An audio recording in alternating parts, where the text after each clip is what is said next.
Hi elementary family, I'm just going to give a short tutorial on how you can use this great resource that's called At Home, and it's by the Gospel Project, which is our amazing curriculum that we use at church. So let's get started. I'm going to send you a link and let's see, where is it at? Okay, I'll send you a link. You open the link, it'll take you to this page right here, and it'll say you're on the right track.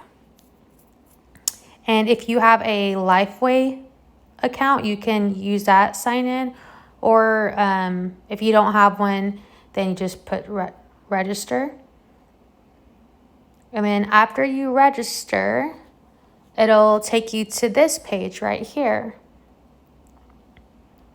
And here it is. You can select the date, August 15, letters to the 7 churches. It gives a brief summary of our lesson. It tells you all about the At Home and the format of it. Here it is.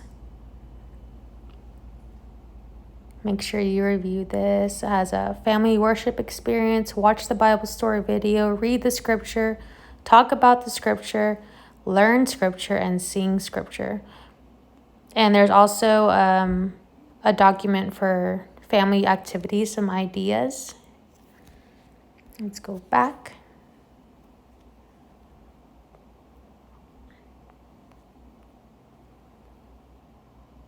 And here's the family worship. This is the document that you'll use to go through the lesson.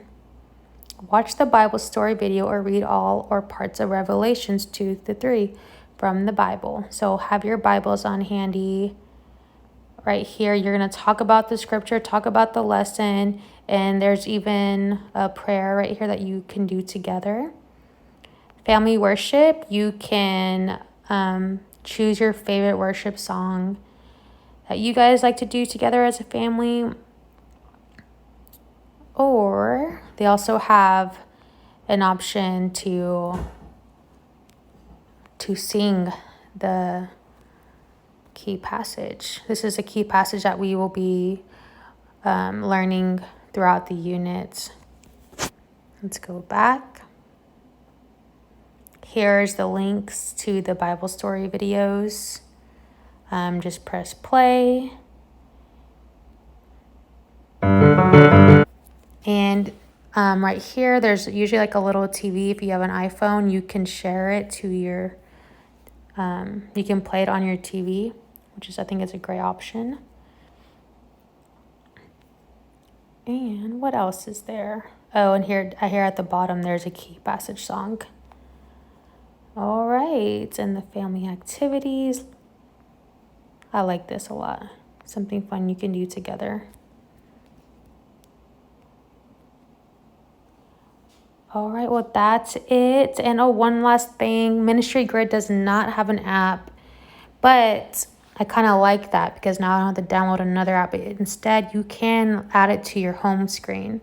So once you're right here on this page, press that little box with the arrow going up, and then add to home screen. Add. And I already had added it, so now I have it 2 times. So here it is. Now you get to just look at it whenever you want. All right, thanks for listening. Bye.